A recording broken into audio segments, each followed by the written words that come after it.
What's up, fellas? I was so hoping that hat was a Nebraska hat because you like to kind of throw occasional curveball, but it is, of course, the New York Stankies. Disgusting. I mean, if it were anything, it would be a Ducks hat, bro. So I think you're going a little bit too far with the Nebraska stuff. Hey, sometimes you rock a Bulls hat. Yeah. A Bulls hat. No, Ravi squashed that right away, Matty, when he goes, he's an Oregon fan. He's not even a Nebraska fan. So That's what I'm saying. anything positive he says, it's by accident. Right. It's a genuine affinity for people, not programs, my man. So that's interesting because we've been talking about this. And my guy Mark in the stream maybe said it best with regards to Coach Rhule. He said, now I lost it. He goes, because my thing was at some point, you see all the comments on social media, right? It's like, Oh, well, yeah. just win, and you can't say anything positive about what's happening in the meantime. And I told Ravi, I said, man, you know what? I got to just do better. I just, like, I can't let that bug me because coaches have been eaten up by that before, where they panic and they do things they ordinarily wouldn't do because they put the end result at such a premium. And I've seen it chew guys up, right? Just, hey, I wouldn't have done this, but we had to win. And so I admire Rhule's conviction, but Mark said it like this. He says, we're not holding him responsible for past coaches. We're holding him responsible for similar results. Doesn't that further kind of make the point you made when you sent me the clip? First of all, what was it that you like so much about the clip? And then what is it that you think what it has to do with long-term sustainability to help any program or any successful entity garner victories? Yeah, I don't know if there's anything super special about the clip unless you kind of have some just past context for how these things build themselves, if you will. And I just know that for a guy as competitive as he seems, I don't know him personally, but he seems to be a very competitive person, very like this is what he lives and breathes. So for him to openly say that with this year's particular group, he's encouraging and even willing to back off on some things to allow the players to organically police themselves and kind of make this team more towards their identity as opposed to what he envisions it to be, because he feels like the ingredients are already there. I've done what I need to do in terms of setting the standard. They know what it is now, or enough guys know what it is now to the point where they can start to police it. Because the point he makes about what players are most likely to listen to in terms of those aspects are themselves, because that's why everybody makes fun of the whole us against the world stuff when it comes out. It's, especially when you hear teams that have a lot of talent or that have a lot of expectations or are expected to do certain things say it, because it's like it sounds silly from the outside looking in. Like if Georgia talks like that, you're Georgia. What are you talking like that for? Everybody expects you to be good. But when you're inside that locker room, I've talked to enough people that have been in those situations to know that it's a very isolating situation, because the criticisms now are so loud and hard to ignore. You can't just delete an app. It's going to find you. Your friends will tell you about it. Your family will tell you about it. Sometimes they'll engage you and you'll hear about it. Are these programs that are? I assume these are teams that are having success. Yes, 100%. Okay, it's no one is immune to it. So that us against the world thing, you have to adopt that as a team, because what his major point was, why were we panicking at halftime of UCLA, and why was there so much jubilation at halftime of Ohio State when the deficit was the same? Like, just because you weren't expected to beat Ohio State or be within range of Ohio State, but you were expected to beat UCLA. So that's outside noise affecting the inside of the locker room. And what he's saying is guys have to learn how to deal with the fact that expectations don't matter once you kick the ball off, or whatever sport you're playing. Then it's just about the game. Then it's about your work. Then it's about everything you've done, about your prep, everything. So when he's saying he thinks it's okay now to allow the team to lead itself more than it ever has in the past 2 years that he's been there, I think that's what lends me to believe that they're on a really positive track, because if he feels it, then he must be seeing some evidence of it behind the scenes. Matt, it's kind of funny. That's I mean, really good point there. But you bring up the UCLA Ohio State thing, and I've been thinking about this for a couple days since he said it. And I feel like in a well-run, player-policed locker room, it's just as easy for the tone to be shifted to, hey, we didn't play well in the first half. We think we're better than UCLA, and we're only down by 6. Let's go. As it is to be the other of, how are we down by 6? How are we down by 6 to UCLA, right? Like, if you have a really well-run, because we've seen it. I know, obviously, your beat is all things Creighton sports or whatever. You're an Oregon Ducks fan. Like, you've seen it in other sports. You've seen it with the Yankees. You've seen it with the Bulls. Have you seen it with the Houston Texans? Not recently. You've seen it with yeah. I mean, the standard is the standard. That's what Rhule said, and I think that's 100% like bullseye. You know what I mean? It doesn't matter who you're playing. You know when it feels like it's you, and you know when it feels like it's not. So it doesn't matter if it. That's why he says don't play to the score all the time. I love that. I love that too. Like, it doesn't matter what the score is until the clock hits 0. You know what I mean? You just got to keep do what we do, and the proof is in the pudding. He's won, and that's the same thing what coaches say that have won in the past. If you do what you do, if you do what we do, results will follow. Don't worry about them. Just stick to what we do every day, what's ingrained in us. Don't deviate from our DNA, and you'll see that more times than not, you're going to get what you want out of it. Can I ask you a question about what he just said? Yeah, go ahead. Is that the most valuable thing that you learned from Coach Osborne? 100%. Because that sounds a lot like what you've told me. But what I would say is and this is going to lead into my next question for you, Matt. What I would say about that is, I'm not sure when we learned that was the frame of reference, right? Because we had lost to Florida State in 93. Mm-hmm. We were down at the half to Wyoming in 94. The theme was the same in the locker room. Fellas, we're better than this. This isn't how we play. This is what we're accustomed to. I just wasn't sure real time that we had turned the corner enough in terms of being winners. I did know I felt like we had more in the tank as a team. So it still wasn't results oriented. Right. It was about what we're capable of. It wouldn't have mattered if you were beating Wyoming by 7 or down whatever you were. You know what I mean? The score would have been less relevant to the point. Like, it doesn't feel like us right now. So let me ask you something, because you've seen this for real time, and I'm relating this to Nebraska and how many games they need to win, either in a row or a signature win, or maybe it was the bowl game. But at some point, you saw a coach turn the corner and from having a singular great player who was unbelievable for 3 years to the standard is the standard, right? Like, somewhere along the line, they made that transition, and he never deviated from recruiting whatever it was that he felt like would give him the best chance at that DNA/culture. Is there a signature moment that you feel has to happen, does happen, where it becomes applicable? Well, I think it's a byproduct of it. I think that stuff naturally happens if what you're doing is on that path, on that track. This sounds very simplistic, but that's how it happens. That's how it happens organically. So, I can remember, just to relate it to what I've seen with Creighton, it's like I've seen some teams that were supposed to be ultra talented, that just didn't pop the way it was supposed to from the outside looking in. I mean, just look at the end of the Altman years.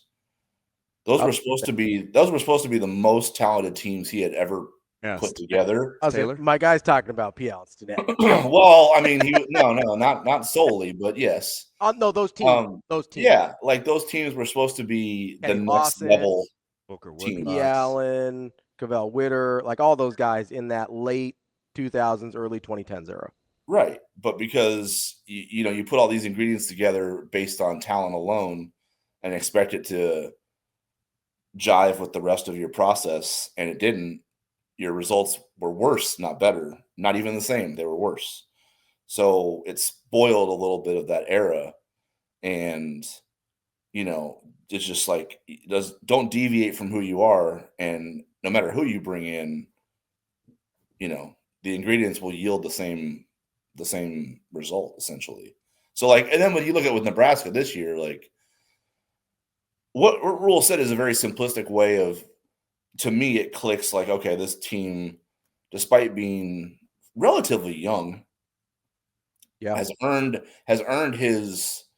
a little bit of his trust to the point where someone that I feel is like an ultra perfectionist is kind of, reining himself in a little bit in order to allow the players to have an organic situation where they can lead themselves to a degree instead of just having him have to, crack the whip all the time and rah them. He shouldn't have to walk into the locker room and give a, every possession till we die type of speech. You know what I mean? That I don't feel like that team. I don't feel like a good team needs that. I feel like every now and then, if you're deviating, yes, it's a good to have a kick in the pants, but like every day should feel the same, and it should lead to success. I think with the way this team is built, and then the schedule that they have to play, those are some of the ingredients that you see, like where you should have some optimism about what they're about to put together. I think the receiving core around Dylan from the tight end room to the receivers is really good. I expect him to be a 35 to 40 passes per game type of player. He's got that type of talent. He has that type of temperament. I think the O-line is going to do a good job protecting him. From that standpoint, they're going to be difficult to deal with offensively. And then whatever you get out of the running game feels like gravy at this point because of the talent that's around that. So it's all about what comes together in the secondary. How does that linebacking core look? How does it develop? And then, if you're looking for an identity defensively, it starts in the trenches. Are you a pass rushing group that can really bother a quarterback, or are you solid in the run? All that kind of stuff is part of it. But the fact that the reason that clip hit me was because he wouldn't be doing that if he didn't truly believe it. And I think that's a big step towards having a successful program. One of the reasons, a lot of the reason I want to is because I knew you'd have the ability to be objective, number one. But number two is, like, full disclosure. I mean, Coach Mack's a guy that I enjoy talking to about things that are bigger than just actual sports, right? Nebraska was struggling with one of their head coaches, and I called him one of the first guys that I thought of to call because he was a guy that had kind of been through something similar, had stayed the course, didn't waver, and I'm like, hey, how did you handle this? And he just was really good at it, right? And he said we had him on when he was transitioning to the Big East. And I asked him about recruiting, right? And the profile and what he'd need. And he was very ready for the question. He said, listen, I'm going to tell you this, Damon. I need to see a little bit more of the conference, what the wings look like, what the guards look like, what are we dealing with in terms of athleticism? But I have some non-negotiables. You have to be highly skilled, have to have a high basketball IQ. And he said a couple other things. He said, we will not waver from right? Mm-hmm. In the same vein, what's the one thing I've been talking about for a year and a half with Coach Rhule? The way that they recruit and how specific they are in terms of what they're looking for and what it takes is going to pay dividend. It will. We've seen it happen with with your basketball program. You start winning, and all of a sudden 4 and 5 stars start knocking at the door that you weren't. What's the? I'm going to ask you guys a question. I know I'm flipping the script on you. I still got to follow up with that though, because I want to ask you something about a conversation that you were included in on social media. Okay, I'll be quick then. What's the difference between the 2018-19 team and the 2019-20 team personnel-wise? Creighton. Not Tyshawn? Not No, he was No, on. that was 2021. Yeah. Okay. fudge, not a lot Just- from a talent just standpoint. age. Denzel, that's it. Denzel Mahoney, 6-man off the bench. Yeah. That's it. That's the difference. But 2018-19 had what, 3 4-game losing streaks, and I was trying to tell fans stop saying fire Mac, all this stuff, and then Max in every presser saying, "Hey, look, we're close, we're learning, we're getting some things right, we're getting some things wrong, but it's all about a process." Every single day of that, every single practice, you couldn't walk in that gym. I swear to you guys, you couldn't walk in that gym and know what happened the day before.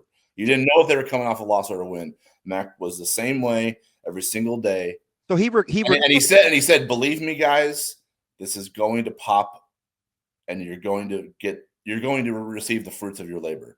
And then 2019-20 happens, and even then, like Ravi and I, where were we? We're at we were at Clancy's watching them get their heads beat in by San Diego State, just Mackay Nelson, murdered them, right? Like dog walked them. Not seriously. Mackay Nelson, Malachi Flynn. Malachi Flynn, everybody, they just worked them seriously, right? So it didn't even start great, but it was the same process, same daily approach, same standard. They didn't deviate, and then what happens? Come out like gangbusters, everything pops, everything clicks. They're one of the best offenses in the country at the end of the season, and they're the 1 seed going into New York before everything goes haywire. Like that, just stay who you are. If it works, it'll work. You know what I mean? Just trust it. So this is in response to the clip that you sent me and the tweet that I said. One of the very first responses. And because I've said, listen, they're recruiting a certain kind of player. You have to want to love Nebraska. You have to, like, I've waxed poetic about this for a year. Mm-hmm. And some people don't love who they target recruiting for a multitude of reasons. Especially locally. It does happen locally. Yeah. And this happens to be a local slant to the response. And this is independent of who's being recruited at his school or not. But I thought the immediate response was interesting. He says, "I'm not a Nebraska fan, but history has shown they don't recruit the type of kids that do this." And this is in reference to the clip that you sent me. "When you recruit mostly based on measurables, you often lose out on heart," which is what this clip is talking about. That part I don't even really agree with, but this front is interesting. Yeah, neither do I, but go ahead. He said losing a lot of close games for years bears this out. The only part I don't want to pick at him because there's a lot of other things behind the scenes that I think led to this response. Mm-hmm. But at the core of the deal is I basically took, okay, if you recruit guys that are good with just measurables, you don't really get the philosophical buy-in. I felt like it was just the opposite of what he was saying. Right? If you want a player-led team and you want to be good in crunch time, I'm asking this of guys that maybe aren't as experienced, but this is what I believe they're capable of. Mm-hmm. He probably doesn't believe they're capable of it if that's not the kind of mindset he's recruiting. Do you agree with kind of that philosophy if you're going to stay consistent with your recruiting as you start to get high-end talent, which we've seen a program do that you cover? Okay, so I'm going to go back to I'm glad you brought up the fact that you guys lost to Florida State. You didn't always look like gangbusters against certain teams. You know what I mean? It wasn't like you were a wagon, but it wasn't like it was always humming. If you know what I mean? Yeah.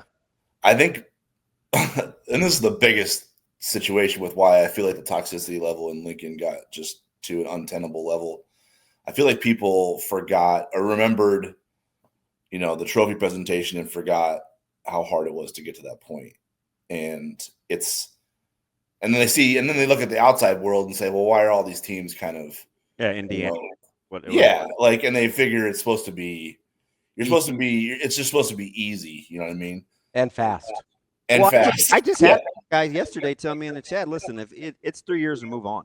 Like that's pretty crazy.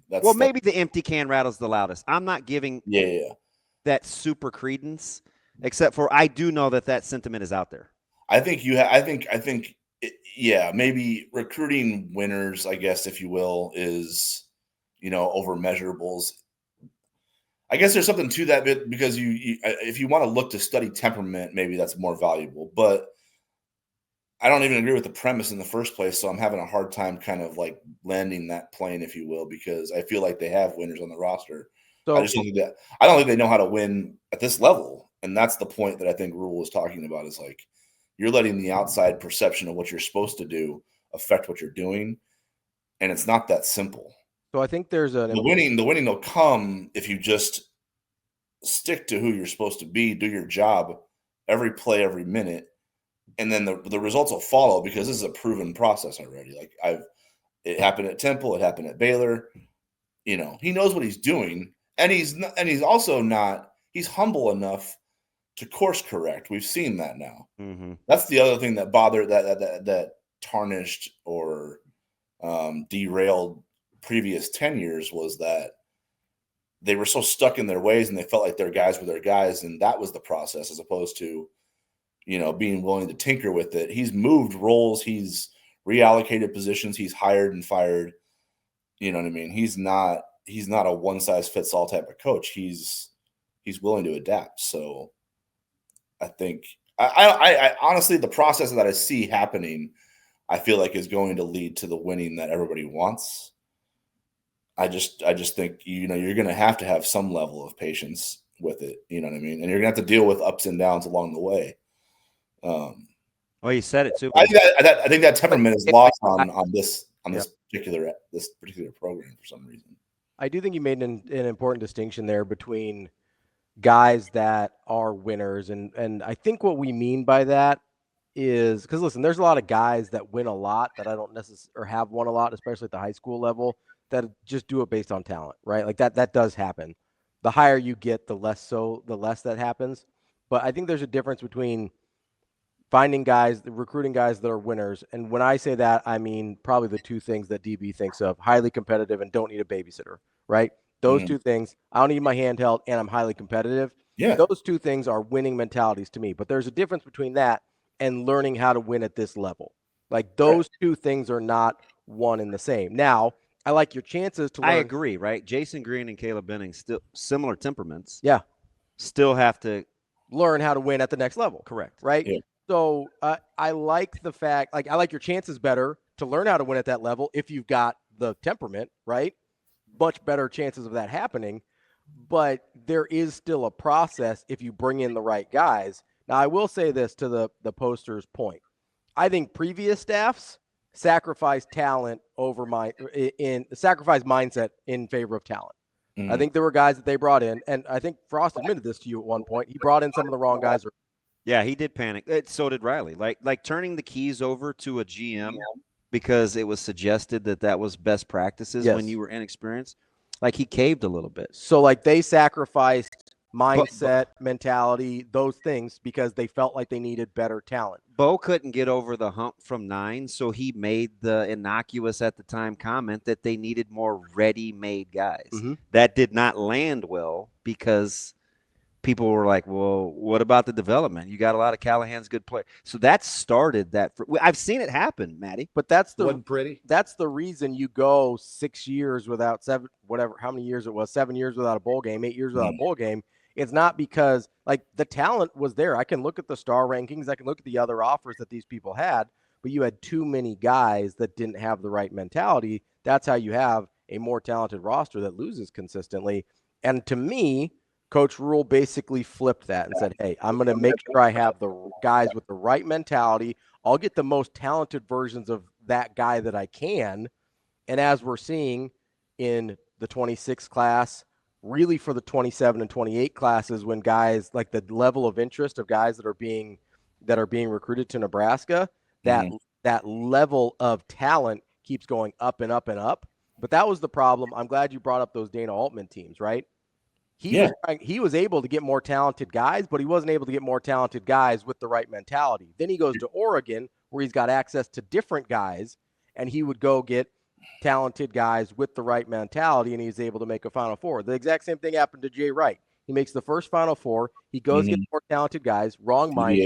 Yep. He totally resets with the guys with the right mentality. He says, if I'm going to get fired, I'm going to get fired doing it my way. And then all of a sudden, guess what? He's able to reach and get the most talented guys with that mindset. That's why I love the prowess of their recruiting process. There's a certain level to where, there's a certain point in every, competitive setting where talent will win out. But finding guys that are all going to pull in the same direction is the hardest part of that. Mm-hmm. If you want, if you wanted to just find the most talented guys, that'd be the easiest thing you have to do in recruiting. Okay, just go down the list. Yes or no? No. Okay. Next. We saw that with Callahan. Yeah. Yes. We've seen this. Right? We've seen this before. That's not the way you win. That's the way you hype up people about how good you might be, but that's not the way you win. You have to have everybody pull in the same direction. And you have to have a certain temperament in your locker room. And that's why I love, because he talks beyond just the most popular question in every one of these settings is, how does this person look? Yada, yada, yada. That's asking about just on-field stuff right there. He always goes beyond that. And that's why I think he sees the bigger picture. He knows that's why I think he knows how to build winners, is because he's not just looking for, how fast was that guy off rip? How far is this dude throwing the ball? How hard is this guy hitting? How strong is this dude? How fast is that dude? He's going more in depth in terms of what he's trying to analyze and pick apart and put together. I just, right now the Kool-Aid tastes pretty good for someone who doesn't really care what it tastes like. Go Ducks. I think that's a good. Matty DeMarinis here for the Huskers. I think that's a good walk-off for our guy. Matt, appreciate the time as always. I'm sure fantastic stuff, Matty. I'm sure we'll be talking to you more in the next couple months as well. Sure. Previews coming. Always love chatting with you. Have a good rest of your day, bud. Be well, boys. Good time. Thank you, bud.